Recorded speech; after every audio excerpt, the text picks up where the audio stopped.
Bonjour à tous et bienvenue dans Curiosité. Cette semaine, nous prenons la direction du musée Unterlinden pour découvrir sa première exposition d'art moderne depuis sa réouverture. Otto Dix, le retable d'Isenheim. Labellisée d'intérêt national, l'exposition rassemble une centaine d'œuvres d'Otto Dix, dont certaines ont été prêtées par de célèbres institutions à travers le monde. Musée national d'art moderne de Paris, Kunstmuseum de Stuttgart ou encore le MoMA de New York. Frédéric Guery-Gergot, conservateur en chef chargé des collections d'art moderne au musée Unterlinden et commissaire de cette exposition, nous fait découvrir cet artiste souvent méconnu en France.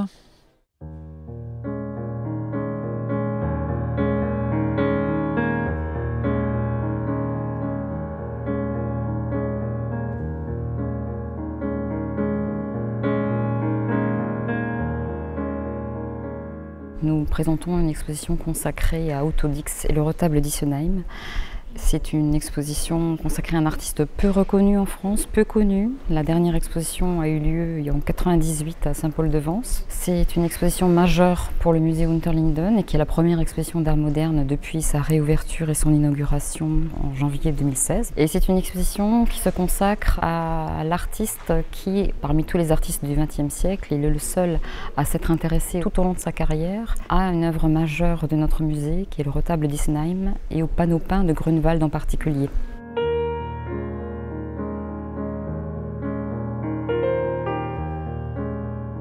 Tout l'enjeu était de consacrer une exposition dans un espace aussi vaste et aussi impressionnant architecturalement et de présenter aussi tout le parcours du peintre Otto Dix à travers ce fil rouge qui est l'influence du retable d'Isenheim à travers son œuvre. Il y a des portraits qui paraissent complètement anodins, notamment le portrait du couple Ball, Madame Irmgard Ball et Monsieur Julius Ball.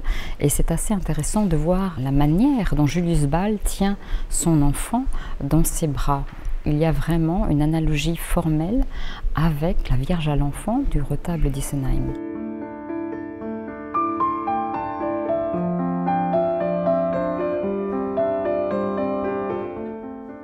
Le retour de Dix après la Première Guerre mondiale est un épisode important aussi de cette exposition. On y retrouve effectivement des interprétations très personnelles et très violentes et très réalistes de ce qu'il a vécu lors de ce premier conflit mondial et tout le traumatisme finalement qu'il traduit à travers ses œuvres, qu'elles soient dessinées, peintes ou gravées. Et aussi la manière dont il s'empare finalement des motifs, des sujets, de la technique même de Grunewald dans ses œuvres des années 20.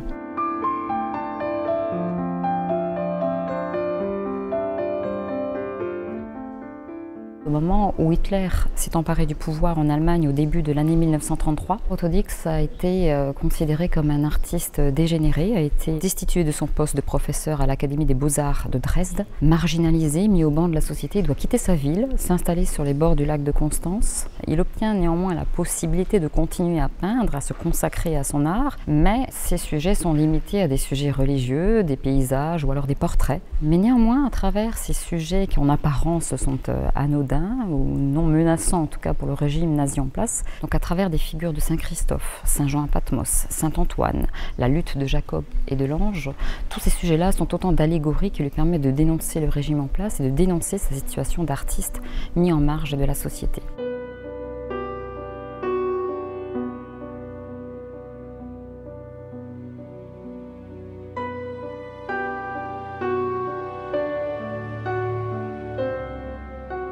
Il va revenir sur le sujet de la Première Guerre mondiale qui lui était interdit dans un très important tableau qui est le tableau Flandre, qu'il a peint au milieu des années 30 en hommage à un soldat français, Henri Barbusse, qui est l'auteur d'un roman très célèbre en France, qui est paru en 1916, qui s'appelle Le Feu, qui a obtenu alors le prix Goncourt et qui a été traduit en allemand en 1918.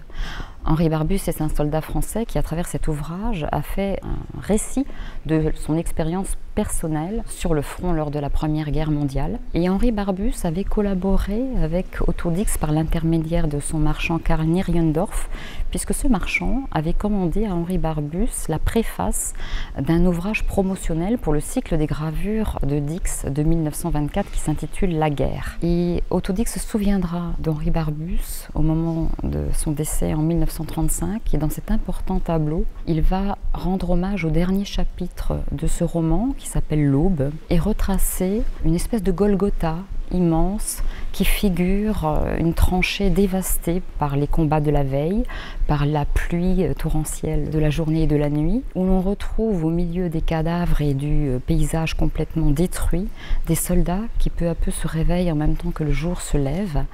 Et au centre de la composition, comme au centre du Golgotha de Grunewald, un bois mort contre lequel s'appuient quelques soldats est représenté avec des fils de fer barbelés qui s'enroulent autour du tronc comme une couronne d'épines autour de la tête du Christ. Et on a aussi ce tissu déchiré qui évoque le périsonium déchiré autour des hanches du Christ de Grunewald dans la crucifixion. Donc clairement, une fois de plus, Otto Dix assimile le soldat sacrifié à la guerre au Christ sacrifié sur la croix dans cette œuvre du milieu des années 30.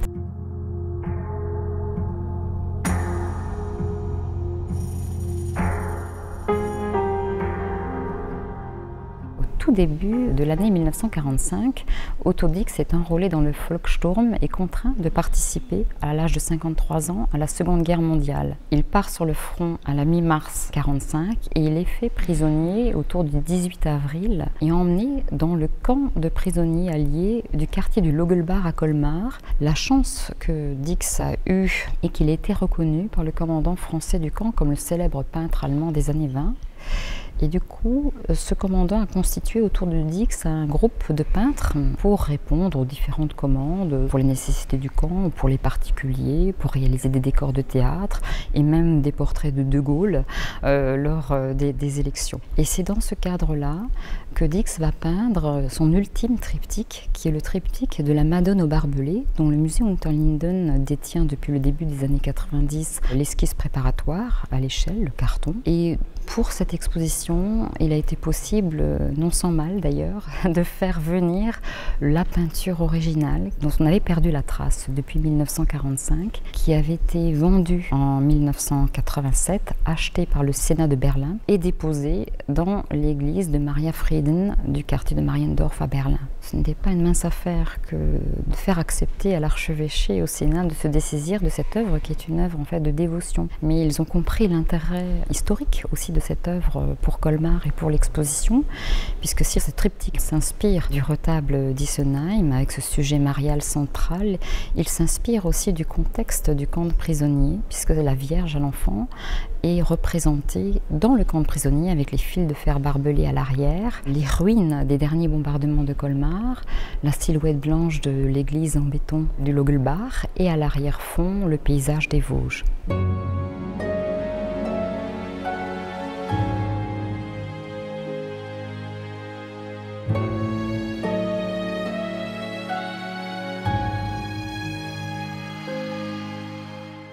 Otto Dix en fait est unique dans ce sens où il est vraiment le seul artiste à s'être inspiré pendant toute sa carrière de l'œuvre de Grunewald. Pas de manière continue et permanente, mais il y revient régulièrement. Ce n'est pas le cas des autres artistes du XXe siècle. Beaucoup, ils sont nombreux encore aujourd'hui à s'inspirer du retable d'Issenheim, mais ils le font tous de manière très ponctuelle. Pour Dix, on comprend bien à travers cette exposition que c'est une obsession. On a deux représentations très intéressantes d'une Annonciation qu'il va réaliser en 1950, l'année où sa fille Nelly est enceinte d'ailleurs. C'est la représentation d'une jeune fille assise sur une chaise avec un regard rougissant et un peu effarouché qui se recule, inquiète, parce qu'elle voit l'apparition d'un ange ailé, d'un être surnaturel. Et là, on se retrouve face à la transposition complètement littérale à la fois du sujet biblique, où dans la Bible il est bien dit que la Vierge est troublée par l'apparition de l'ange Gabriel, mais aussi du sujet peint par Grunewald, où la Vierge a le même mouvement de recul, le visage rougissant, les yeux qui regardent comme ça en coin, effrayés par cette apparition surnaturelle qui vient lui annoncer son futur enfantement.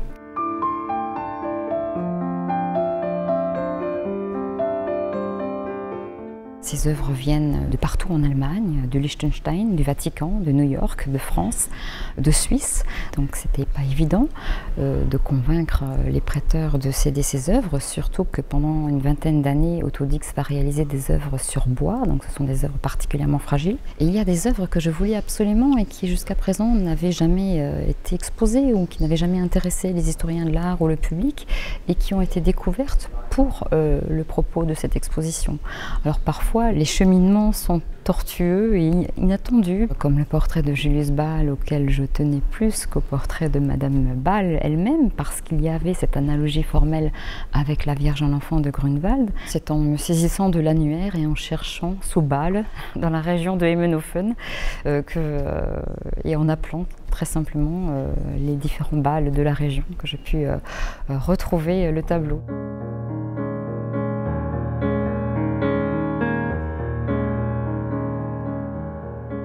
C'est vraiment un événement, une exposition unique et inratable, immanquable assurément, puisqu'à travers le sujet de Dix, on traverse aussi l'histoire du XXe siècle, les souffrances de l'Europe en général, les souffrances du peuple français, du peuple allemand, les souffrances de toutes les catégories sociales et l'évocation de l'humiliation d'un artiste qui a eu une carrière fulgurante mais extrêmement brève dans son pays et finalement il est un oublié de l'histoire et de l'histoire de l'art.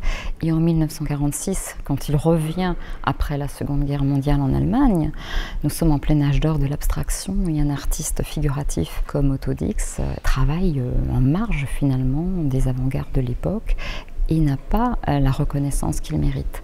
Donc un des intérêts de cette exposition, c'est justement de valoriser cette période qu'on connaît si mal en France, mais également en Allemagne, du parcours d'un peintre aussi réaliste, aussi entier et aussi sincère qu'Otto Dix.